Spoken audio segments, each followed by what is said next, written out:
Shalom, saudara-saudari yang terkasih di dalam Tuhan kita Yesus Kristus.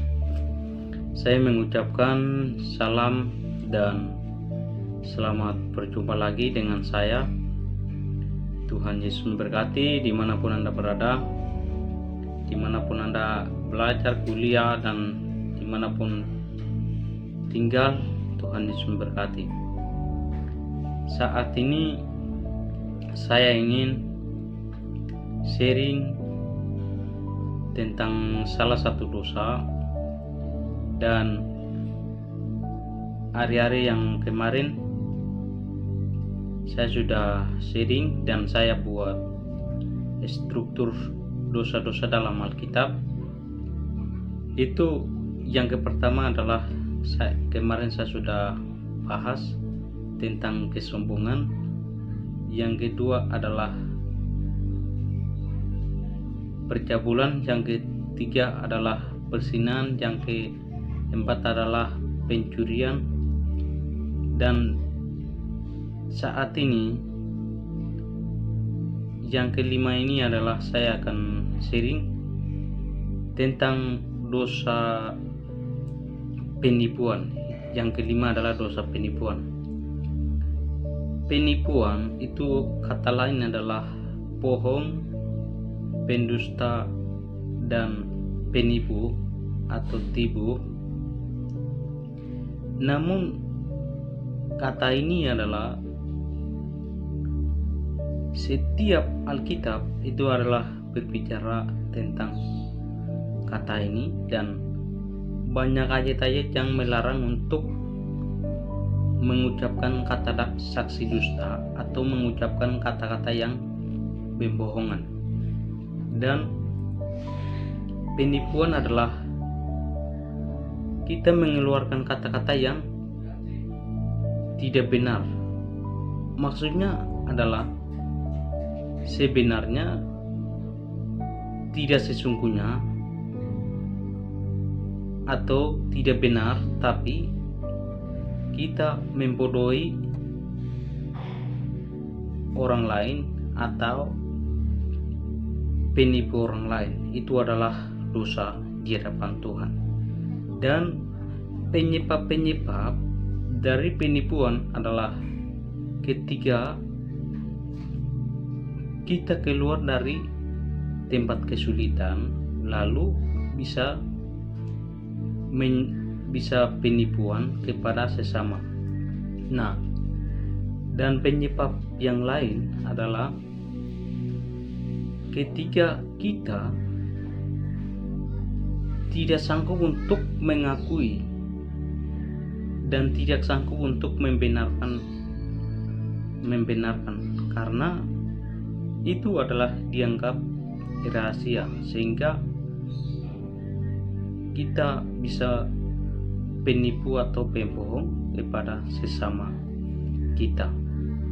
Nah, tetapi firman Tuhan mengajarkan bahwa jangan mengucapkan saksi dusta tentang sesamamu dan jangan penipu, karena segala sesuatu yang bersifat melanggar firman Tuhan, dalam setiap firman itu adalah berdosa di hadapan Tuhan. Sehingga firman Tuhan mengajar kita bahwa jangan penipu, jangan mengucapkan saksi dusta tentang sesama.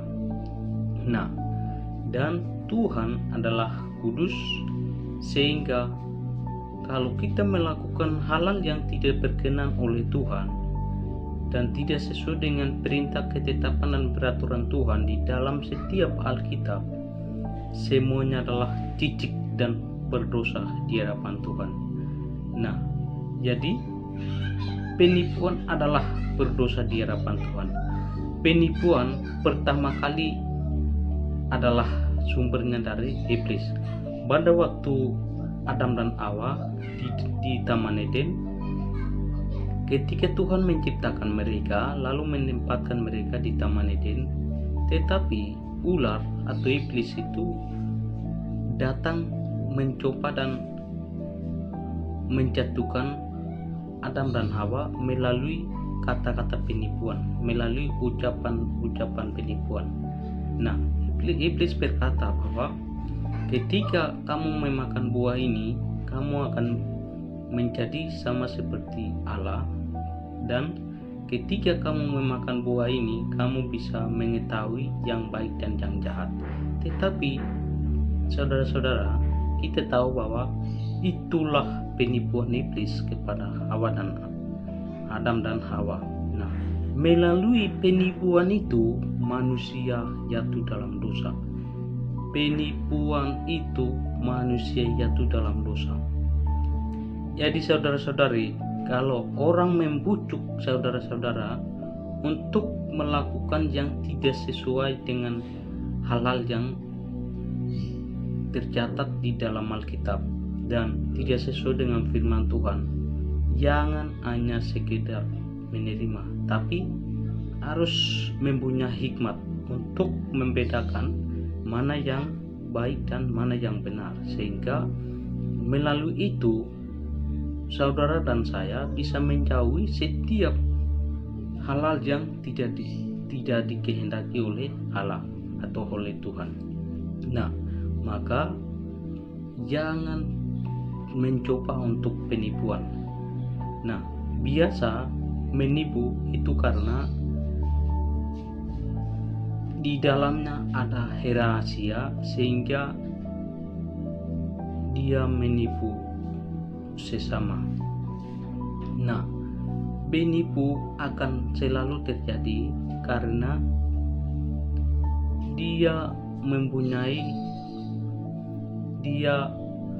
banyak hal, tapi tidak bisa mengetahui orang lain, sehingga dia akan penipu. Nah, dan yang lain adalah orang akan bertanya, dan orang akan meminta sesuatu kepada kita, tapi kita memiliki banyak harta, namun kalau kita bilang tidak ada, ya berarti kita pendusta dan berdosa di hadapan Tuhan. Karena firman Tuhan melarang bahwa jangan penipu, jangan pendusta. Berarti semua hal-hal yang kita lakukan tidak berdasarkan dengan firman Tuhan adalah berdosa di hadapan Tuhan.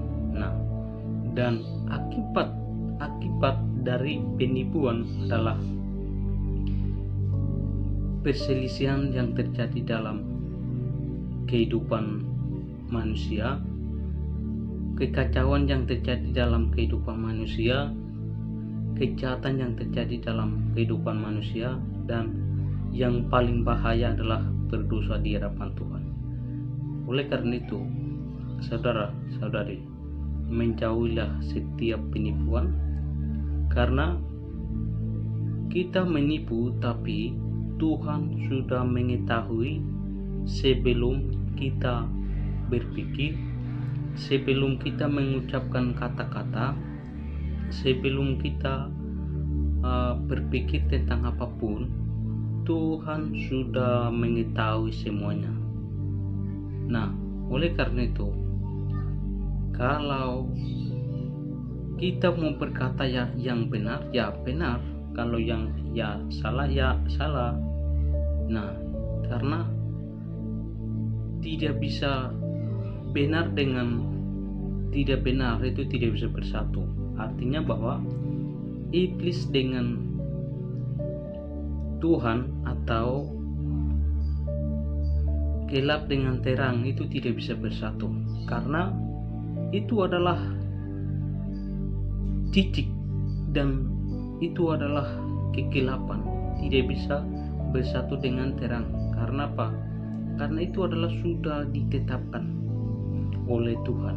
Nah, demikian pula Tuhan sudah menetapkan, dan Tuhan melarang bahwa jangan penipu. Berarti kalau kita penipu, ya itu berdosa di hadapan Tuhan, karena itu adalah perintah, ketetapan dan peraturan Tuhan. Oleh sebab itu, kita harus belajar untuk bagaimana kita menjauhi setiap hal-hal yang tidak diinginkan oleh Tuhan, atau setiap hal-hal yang firman Tuhan melarang di dalam Alkitab.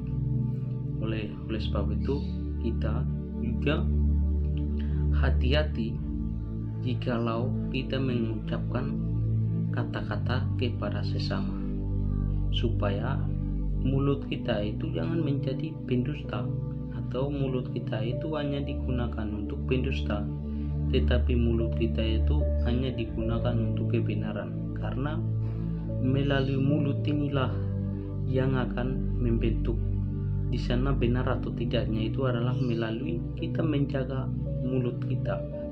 Nah, kalau mulut kita ini mengeluarkan penipuan, berarti akibatnya adalah salah dan di sana akan berbuat dosa. Tapi kalau kita mengeluarkan kata atau perkataan yang benar, maka di sana tidak ada masalah, tidak ada apa-apa. Oleh karena itu, kita harus menjaga mulut kita, dan sebelum kita mengucapkan kata-kata dari dalam hati dan dari mulut, itu harus berpikir bahwa ini adalah pendusta atau tidak. Itu harus berpikir lebih dahulu, harus berpikir lalu bisa mengucapkan. Nah, mengucapkan baru berpikir, bukan, tapi berpikir dulu baru diucapkan. Berpikir dulu baru diucapkan. Nah, kalau diucapkan dulu baru berpikir, nah itu adalah masalah dan itu adalah berdosa di hadapan Tuhan nanti. Nah, maka berpikir sebelum mengucapkan, harus berpikir bahwa saya akan mengucapkan kata ini yang benar atau tidak, atau yang berbohong atau yang benar. Nah, itu sebelum mengucapkan harus berpikir lebih dahulu, supaya setiap kata-kata kita itu adalah jangan menjadi kata-kata yang aneh, kata-kata yang pembohongan, atau kata-kata yang tidak berguna. Karena yang akan mendengarkan kita juga akan mendapatkan berkat melalui perkataan kita, melalui perkataan kita yang keluar dari mulut kita. Maka itu jagalah setiap mulut kita untuk mengeluarkan kata-kata yang penipuan, karena sebelum kata-kata yang mengeluarkan dari mulut kita, Tuhan sudah mengetahui. Oleh karena itu, menjauhilah bagi siapa yang selalu menipu-nipu dalam hidupnya. Sadarlah dan menjauhi semuanya itu, sehingga kita bisa hidup dan bisa akrab dengan Yesus Kristus melalui kasih karunia Allah. Nah, melalui dosa-dosa itulah Yesus datang untuk membenarkan, sehingga siapa yang percaya dia akan diselamatkan.